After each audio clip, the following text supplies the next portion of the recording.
Did anybody else find it that there wasn't enough information about, like, we know that the book is really special and it's their origin of the species, but I wanted a little bit more of a reason than we want to understand why we're here. Like, it's an existential dilemma, really? Right. This is what this whole, like, war is going to be about? Well, isn't there an insinuation where it's not just origin of vampires, it's a way to kill them off? So yes, but so you have, like, these things that exist, right? And they're, you know, what us normal humans think are just, like, myths and objects of fiction.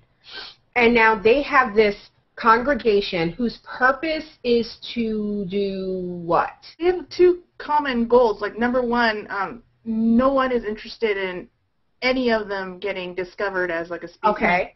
Right, so that, you know, they have to make sure that they at least work together to make sure that, you know, I don't know, some rogue daemon writes a tell-all book with evidence. Right. Also, number two, there was that oath about there would be no commingling of the species, but I think that KKK, right? They're like, you know, like, no race mixing. It's like, but just don't like each other. Don't make babies. Don't live together. I got no problem with interracial marriage, but they better not date my daughter. and they did kind of say that it was because they draw too much attention. Like, you know, there's something about all the different creatures that makes them stand out, but if you put them together, it makes them stand out worse. You know, two vampires wandering around, you're like, those two people are too fucking beautiful. Mm-hmm. What is wrong with them? Like, why are they so perfect? Like, it totally explains Seal and Heidi Klum, though. You know, Seal is a daemon. He is eccentric. And she's a beautiful witch or bitch? What? Which is it? Well, Heidi Klum, she could be a vampire for all I care. Yeah. And maybe that's why they broke up, because the congregation had enough of that shit. Yeah. She went to her grandchildren. The little mocha babies are wearing Victoria's Secret underwear. Wouldn't it be funny if all the angels turned out to be witches or something, like they were a coven, Victoria's Secret angels? Oh my god! It would explain a lot. Okay, so what do we think of their relationship between the relationship between Diana and Matthew? I had the exact, I guess, opposite reaction of Linnea, where it's like, you know, I agree though that you want to root for the characters, and I did. Mm-hmm. But, like, she kept putting him in situations that either confused me or just I didn't care about. I underlined one line where I guess they make the decision to time walk. And I thought it was really smart that he was like, well, you need to get some inoculations. Like, you need to, like, that is go really back and, like, catch all these, like, old cooties. So we have to, he has this kit. And now, okay, you've already agreed to go back, right? You know what he says makes sense because you're a smart person. And she goes, you aren't going to stick needles into me today. What? I just felt like it was thrown in there just for her to be, I don't know. Show her strength. That's what it was. To show her strength. Like with Anna saying, no, I'm going to drive my shitty death trap of a car. Yes, exactly. Or even though you've asked me to not go out with my friends, I'm going to do it anyway. I'm my own person. Because you don't know me. Who hasn't done that? I mean, I've done that when I was young. You know what? I do it all the time. I say that. Like, if you tell me to do something, I'm not going to do it. I'm not going to do it. If I wanted to. Even if it saves you from getting polio or... Well, I'm going to do it, but I'm going to have an attitude, you know? It's fine. I'll do it. Even if you're going to get hemorrhagic fever, you're not going to do it. You're not the boss of me.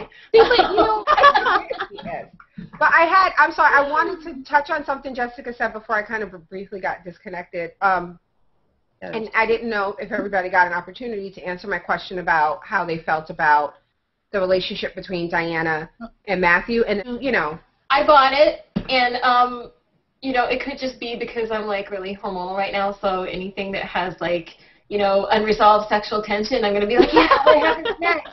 I did like it. I liked that it was subtle at first. I didn't know it was going to continue to be that way through the whole book, but I liked the build-up. And I did like how she made it that they have to struggle against themselves to be together because, you know, like, even when he's like, don't run, you know, like I don't want to kill you, but, like, my instincts are going to take over if you move. Right. I might kill you. And I like that. It's not like him just being domineering and controlling. It's like, this is who I am, and this is what I'm trying to deal with. Mm-hmm. And, you know, she even has to struggle against her own powers. So to me, that made an interesting element of conflict and tension in their relationship. So I liked that.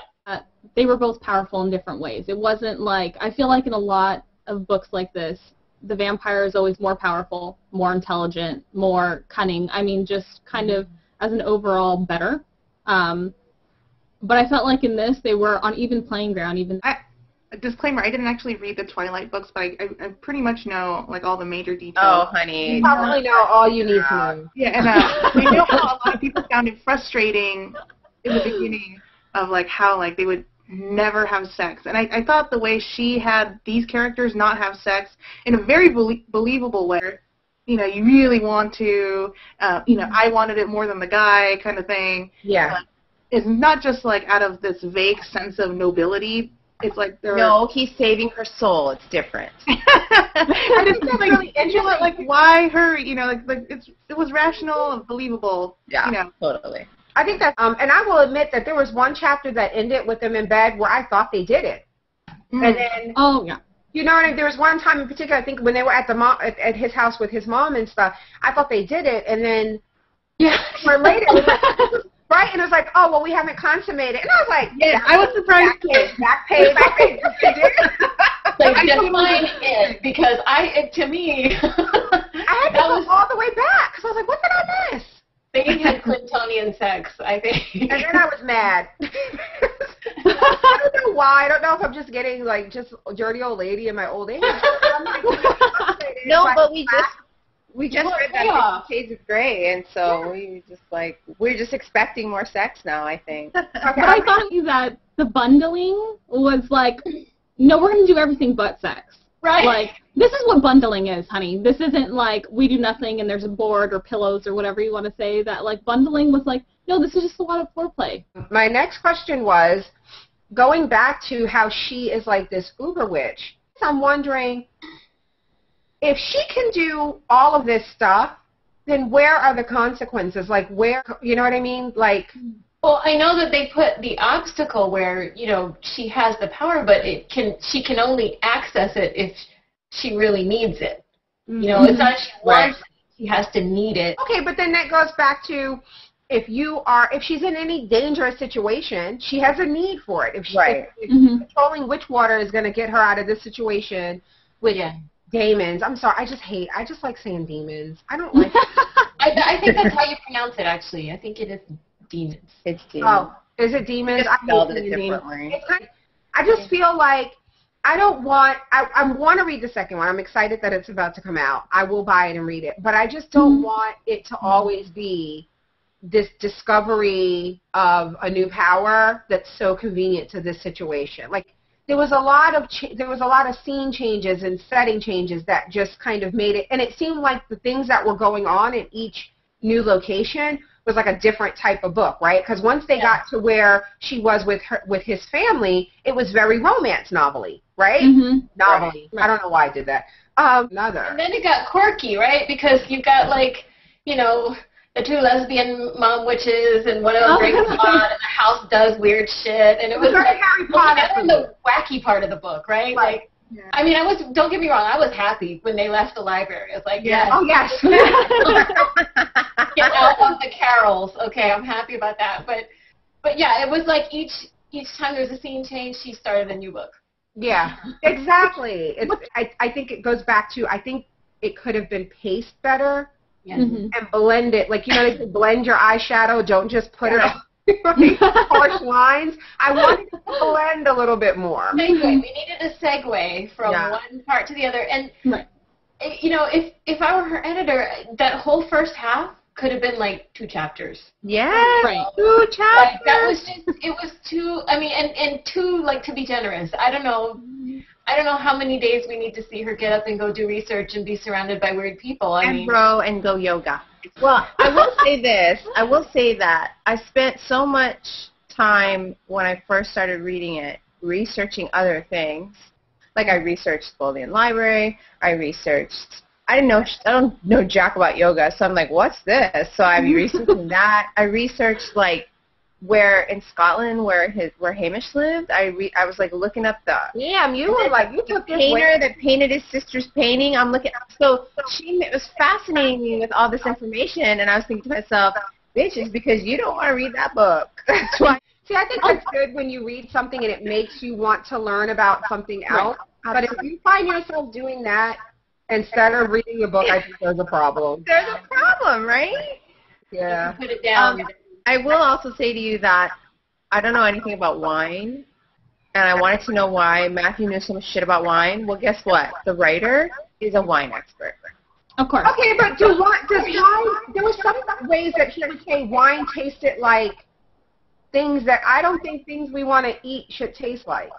Like dirt and caramel. Wine tastes like, smelled like lemon, furniture polish, and chalk and butterscotch. I'm like, really? I want to drink chalk and butterscotch?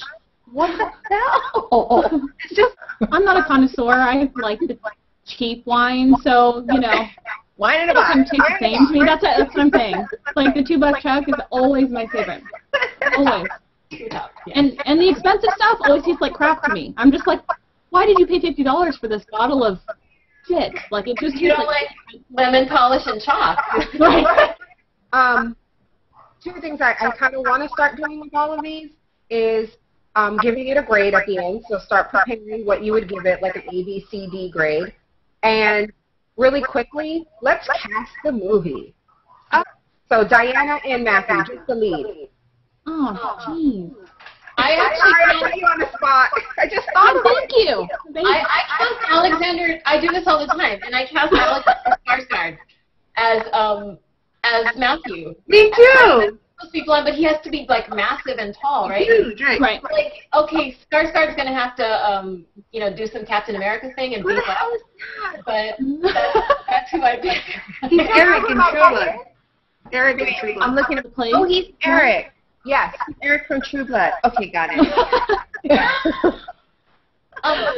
Scarlett Johansson for Diana. No, I hate her. No? I love her. I love her too. What about Emma Stone? That's what I was just going to say, Emma Stone. I agree. I was gonna say Emma Watson for Diana?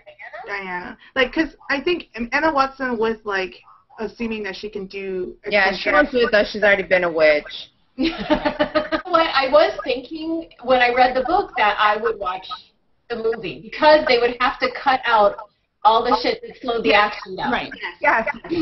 So let's give it a grade, and then we'll announce next month's book. Okay. Jessica.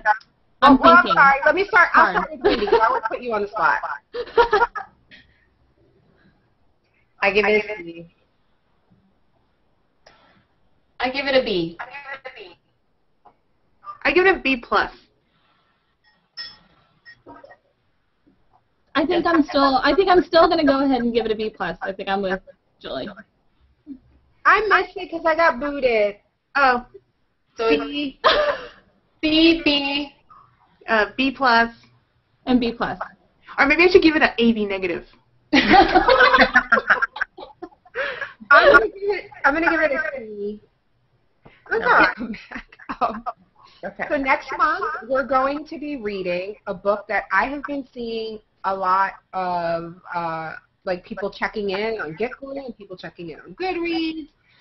So I went and looked it up, and it's called The Night Circus by Erin Morgenstern. It's a mysterious circus comes to town. And not just comes to town, like one day there's no circus, and then the next day the people of the town wake up and there's these beautiful black and white tents set up, and it's about two illusionists or magicians within the circus who are, like, their whole lives are pitted against each other, and they have to, like, pass some test. And so it's very mysterious. It's supposed to be beautifully written. I've seen nothing but, like, rave reviews about it. So I'm, like, anxious to start this one. That sounds wonderful. And so nobody's read it yet? No. No, but I will.